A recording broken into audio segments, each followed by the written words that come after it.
I wanted to talk about Maurice Hurst, not J.J. Watt or a K1 short, just because Minnesota kind of lacks that money. So Maurice Hurst kind of entered the chat room a bit. And one reason why Maurice Hurst showed up to me was just because of how he's been used, which is how I would classify as not often. So in 2018, his rookie year, he played 46% of the snaps. He started 10 games and played in 13. In 2019, 50% of the snaps, played in all 16 games, only started 4, and he played in 11 games in 2020, starting 3 of them. And from what I could find, this had nothing, like him missing the games, had nothing to do with his heart condition, but he was placed on the COVID-19 list from what I could find. If either this circulates into, a Raider fan or two, you can correct me if I'm wrong, or if you just, know it, that would be cool. But I couldn't find anything that related to his heart condition that led him to fall into the 5th round back in the 2018 draft, which I thought plus. But his production hasn't been all too bad considering he is essentially a high-end rotational guy to them. So, in his career, he's had 8 tackles for loss, 26 pressures, 10 hurries, 17 quarterback hits, 7 quarterback knockdowns, and 8 total sacks.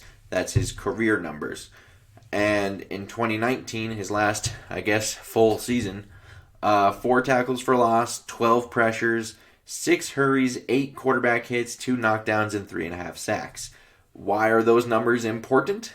Well, because if you total Minnesota's top 4 interior defensive linemen, which from last year, which if you wanted to say strictly interior defensive linemen, no sliding Wanham or Odenigbo or any of that kind of on the inside, I think is Shamar Stephen, Jaleel Johnson, Armon Watson, James Lynch. That's what I came to.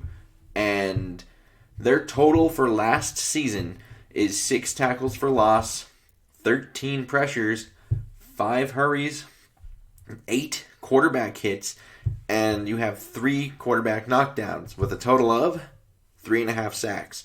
So overall, Maurice Hurst's 2019 season, he has 2 less tackles for loss, 1 less pressure, 1 more hurry, the same amount of quarterback hits, 1 less quarterback knockdown, and the same amount of sacks in his last full.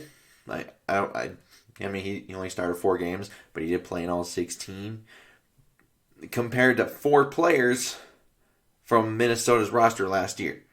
So, and it's basically doubling your production if you add him, which is ridiculous and also pathetic at the same time. So, and when you kind of add in the fact that Shamar Stephen and Jaleel Johnson both played over 340 snaps compared to his last year total, and even if you compared their individual statistics to him, they're kind of not blown out of the water, even to his 2020 season. So you're just getting a lot more bang for your buck with Maurice Hurst is probably the best way to say that, because Shamar Stephen, 2 tackles for loss, Jaleel Johnson, 3. You got 1 from Maurice Hurst in 2020. He gave you 8 pressures. Both Stephen and Johnson had 7 combined pressures. He had 2 hurries. Once again, combined hurries between Johnson and Stephen, 2. Quarterback hits, there was 5 total between Stephen and Johnson, 6 in 2020 from Maurice Hurst. Quarterback knockdowns from Pro Football Reference, 5 in 2020 for Maurice Hurst. 2 total between Stephen and Johnson. And he only had half a sack, but Jaleel Johnson and Stephen had 2 total sacks while playing 61% of the snaps each, compared to 28% for Maurice Hurst, which not good territory when you're able to have that many more snaps and everything is it's comparable. Usually not a good sign. And if you're one of these PFF people, going just back to 2018, so when Maurice Hurst was drafted, Stefan is kind of the only one that's improved at all from that time. He had a 57.2 in 2018 and 2019, 61.2, 61.7 this last year. Jaleel, 53.6, 50.9, and then 35.3. Armon Watts, drafted in 2019, had a 69.7. 2020, 60.7. James Lynch, 48.9. Maurice Hurst, though, in 2018, 70.1, 73.1 in 2019, and then in very limited fashion, even compared to his other years, had a 77.9 in 2020. So, the only reason why I think Oakland would, Vegas would trade him is mainly due to the fact that he doesn't start games for them at all. He's started 7 of his last 27 games, so he's not a starter for them. At least generally not a starter. He plays his role really well. That's what you can get from the Pro Football Focus numbers.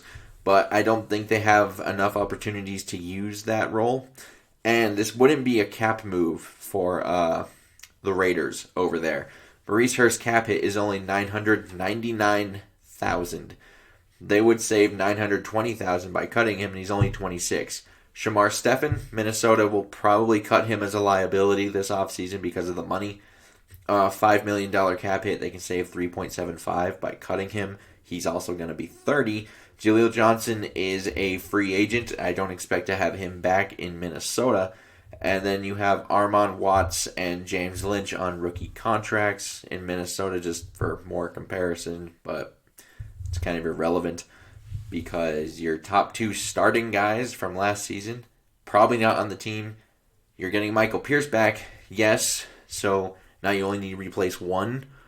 But with the lack of funds, you may need to get creative a little bit.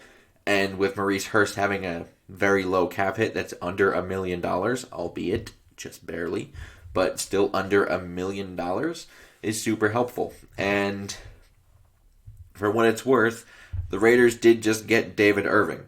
And since Maurice Hurst was a 5th round draft pick, if they kind of decided they don't want to sign him back, which is very possible as this is the last year of Maurice Hurst's contract. This is his contract year.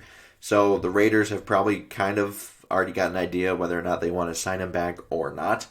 And they did sign David Irving. Minnesota has 4 4th-round draft picks. And if they're even kind of considering using David Irving in the same role they were using Maurice Hurst, plus the fact that they may or may not plan to re-sign him, exchanging him for a 4 is actually kind of a get back for them since they spent a 5, and it's something that would double Minnesota's production almost immediately in the defensive interior line room. So this feels like the obvious one to target to me. It connects very well, especially since he is an explosive player. He pushes the pocket. He's a 3-tech penetrator. And you're going to get a lot of Sharif Floyd kind of things going on with him, which is interesting because, well, I mean, they even wear the same jersey number. So there's that, I guess. But you may get a similar effect if everything goes well. Because one thing that you could say with Maurice Hurst is at the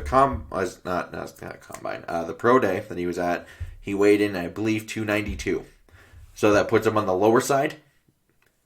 So that kind of means you need to have a bigger dude next to him to eat those blocks for double teams because his game is more, he's going to penetrate quickly, he's going to provide some pressure, kind of create havoc that way. Where if you don't have that guy next to him who can be stout and just big and just play physical as opposed to maybe trying to, so you can complement his more speed and finesse kind of way of doing it, well, in comparison anyway.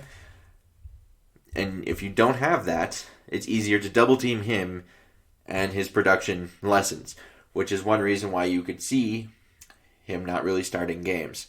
So Minnesota has Michael Pierce now. So that's actually going to help. So I would think that it could work. Like a trade, I think could actually be feasible from both sides.